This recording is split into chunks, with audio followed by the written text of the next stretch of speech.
मैं कुछ याद नहीं कर पा रही हूँ। कल मेरा एग्जाम है और सब कुछ मेरे दिमाग में कंफ्यूज्ड हो रहा है। ये क्या? तुम इतनी मायूस क्यों हो? ये आंसू क्यों? तुम्हारे आंसू तो मुझे भी भावुक कर रहे हैं। क्या हुआ? किस टॉपिक ने इतनी टेंशन दे दी? सर वो भारत शासन अधिनियम 1919 और 1935, ये नाम सुनते ही दिल धक से हो जाता है। इतनी सारी धाराएं, इतनी सारी तारीखें, मेरे बस का नहीं है ये। सब खिचड़ी हो गई है। मेरी सारी मेहनत कहीं बर्बाद ना हो जाए। हाँ, मुझे पता है। ये सिर्फ किताबें और नोट्स नहीं हैं। ये तो हमारे इतिहास की सबसे दर्दनाक और सबसे ज्यादा मसालेदार कहानी है। एक ऐसी कहानी जिसमें धोखा भी है, विश्वासघात भी है, आंसू भी हैं और एक जुनून भी। अगर तुम इसे कहानी की तरह समझोगी तो ये तुम्हें हमेशा याद रहेगी। कहानी? वो भी 1919 और 1935 के अधिनियम पर? हाँ, एक ऐसी कहानी जिसमें तुम्हें हर किरदार से प्यार हो जाएगा। एक ऐसी कहानी जिसमें जब तुम एक दर्दनाक अध्याय सुनोगी तो तुम्हें रोना आ जाएगा, और जब तुम समझोगी कि कैसे हमारे पूर्वजों ने उसी दर्द से अपनी ताकत निकाली तो तुम्हारे चेहरे पर मुस्कान आ जाएगी। क्या तुम सुनने के लिए तैयार हो? तो चलो शुरू करते हैं। कहानी शुरू होती है 1919 से। उस समय भारत के राज्य सचिव एडविन मोंटेग्यू और वायसराय लॉर्ड चेम्सफोर्ड थे। उन्होंने मिलकर एक अधिनियम पास किया जिसका नाम था भारत शासन अधिनियम 1919। पर क्यों सर? क्योंकि भारत में क्रांति की लहर तेज हो रही थी। अंग्रेज इतने डर गए थे कि उन्हें लगा कुछ तो करना पड़ेगा, नहीं तो सब हाथ से निकल जाएगा। उन्होंने भारतीयों को दिखावटी रूप से खुश करने के लिए यह अधिनियम पास किया। इसका मकसद था भारत में धीरे धीरे उत्तरदायी शासन की स्थापना करना। तो क्या ये सच में अच्छा था? काश, ये बहुत बड़ा धोखा था। इस अधिनियम ने प्रांतों में एक अजीब सी व्यवस्था शुरू की जिसका नाम था द्वैध शासन यानी डायरकी। इसका मतलब था दो लोगों या दलों का शासन। अब सुनो, ये धोखा कैसे था। प्रांतीय विषयों को दो हिस्सों में बांट दिया गया। हस्तांतरित यानी ट्रांसफर्ड, इसमें शिक्षा, स्वास्थ्य, कृषि जैसे विभाग थे। ये विभाग भारतीय मंत्रियों को सौंप दिए गए थे जो विधान परिषद के लिए जवाबदेह थे। आरक्षित यानी रिजर्व्ड, इसमें वित्त, कानून व्यवस्था, पुलिस और भू राजस्व जैसे सबसे जरूरी विभाग थे। इन विभागों का प्रशासन गवर्नर अपनी कार्यकारी परिषद के साथ मिलकर करता था। और सबसे दुखद बात यह थी कि वे विधान परिषद के प्रति बिल्कुल भी जवाबदेह नहीं थे।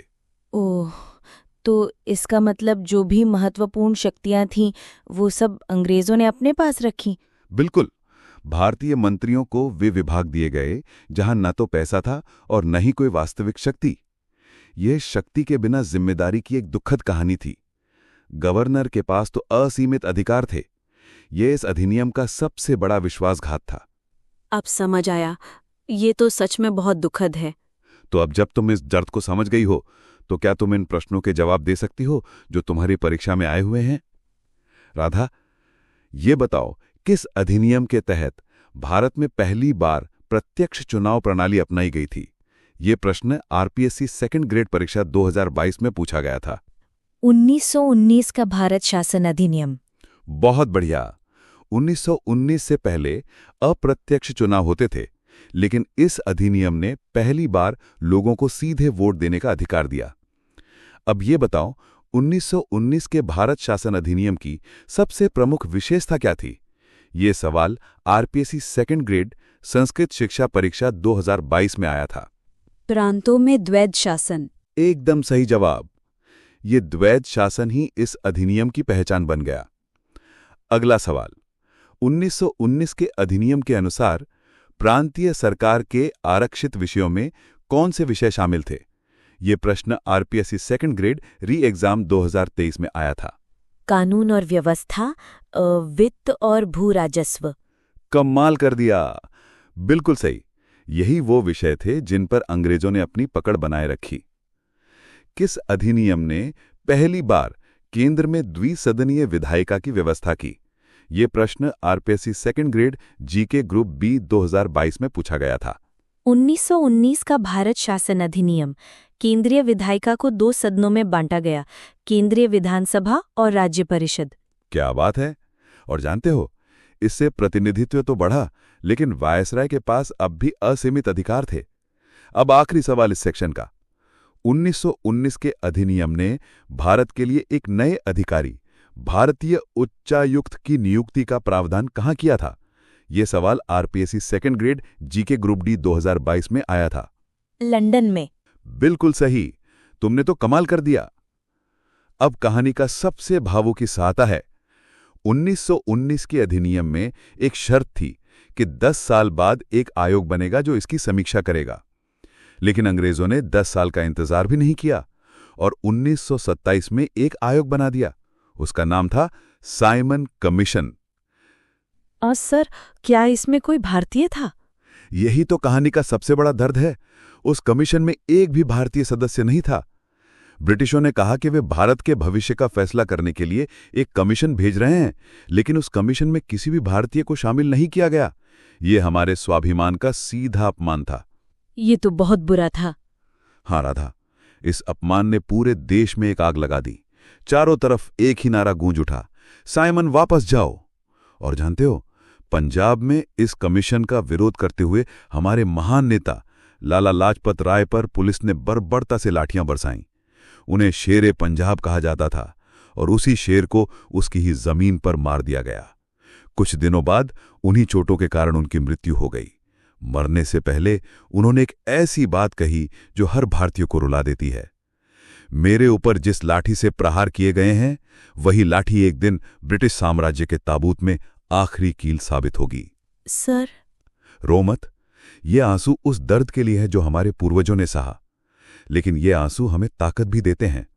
इसी बलिदान ने अंग्रेजों को हिला दिया कि उन्हें बातचीत का दिखावा करना पड़ा, और इस दिखावे का नाम था गोल मेज सम्मेलन।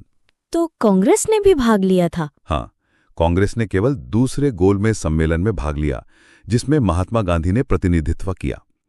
लेकिन इन सम्मेलनों से भी कोई ठोस नतीजा नहीं निकला। तो बताओ राजा, 1919 के अधिनियम की समीक्षा के लिए किस आयोग का गठन किया गया था?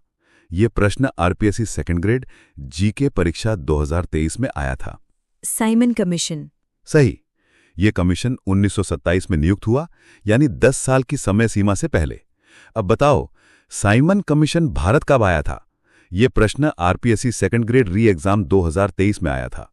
3 फरवरी 1928 को बंबई आया था। शाबाश। किस भारतीय नेता की मृत्यु साइमन कमीशन के विरोध के दौरान पुलिस की लाठीचार्ज के कारण हुई थी? ये प्रश्न RPSC second grade group A 2023 में पूछा गया था। लाला लाजपत राय। बिल्कुल, लाला लाजपत राय की मृत्यु ने पूरे देश को हिला दिया था। अब बताओ, कौन सा गोलमेज सम्मेलन महात्मा गांधी और भारतीय राष्ट्रीय कांग्रेस ने अटेंड किया था? ये प्रश्न आरपीएससी सेकंड ग्रेड संस्कृत 2022 में आया था। दूसरा गोलमेज सम्मेलन। एकदम सही। और मानसर 1935। अब कहानी का सबसे बड़ा और सबसे महत्वपूर्ण अध्याय आता है, 1935 का भारत शासन अधिनियम। इसे हमारे संविधान का ब्लूप्रिंट भी कहा जाता है। इस अधिनियम ने 1919 के अधिनियम की सभी कमियों को दूर करने का दिखावा किया। तो ये अच्छा था? ये भी एक जाल था, बस थोड़ा बड़ा और ज्यादा सुंदर। इसने एक अखिल भारतीय संघ यानी ऑल इंडिया फेडरेशन की स्थापना का प्रस्ताव रखा, जिसमें ब्रिटिश प्रांत और देशी रियासतें दोनों शामिल होने थे। लेकिन ये एक अधूरा सपना था। अधूरा क्यों? क्योंकि रियासतों को इस संघ में शामिल होने के लिए मजबूर नहीं किया गया था, उन्हें स्वेच्छा से शामिल होने का विकल्प दिया गया था। और जानते हो, ये प्रावधान कभी लागू ही नहीं हुआ, क्योंकि कोई रियासत शामिल ही नहीं हुई। अब सुनो, इस अधिनियम का सबसे बड़ा बदलाव क्या था? इसने प्रांतों में द्वैध शासन को खत्म कर दिया।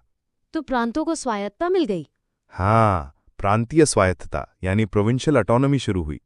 लेकिन गवर्नर के पास अभी भी वीटो और विशेषाधिकार थे।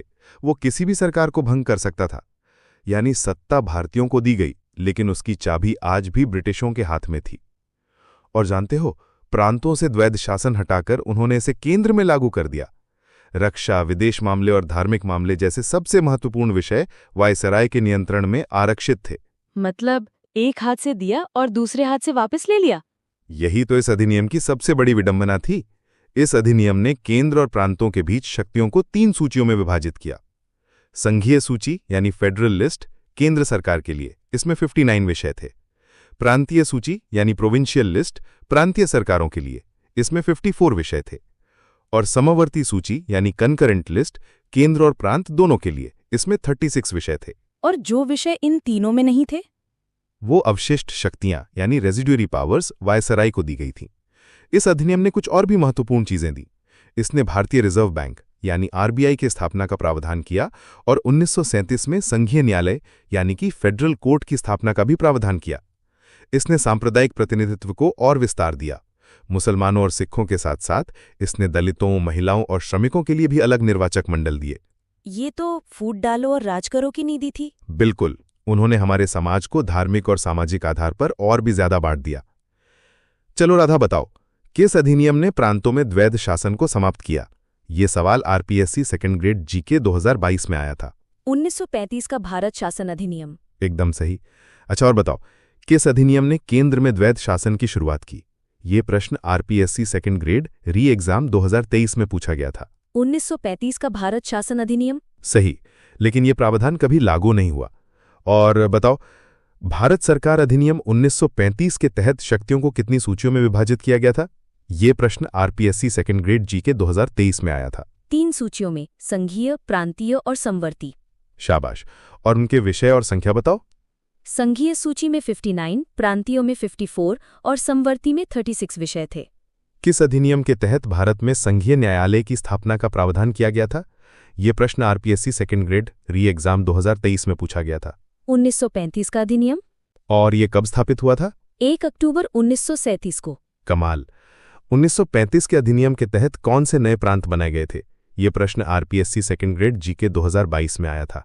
सिंध और उड़ीसा। बहुत सही। सिंध को बंबई से अलग किया गया और बिहार और उड़ीसा को अलग अलग प्रांतों में बांटा गया। बताओ किस अधिनियम के प्रावधानों के तहत भारतीय रिजर्व बैंक की स्थापना की गई थी? ये प्रश्न आरपीएससी सेकंड ग्रेड एसएसटी 2022 में आया था। 1935 का भारत शासन अधिनियम। एकदम सही।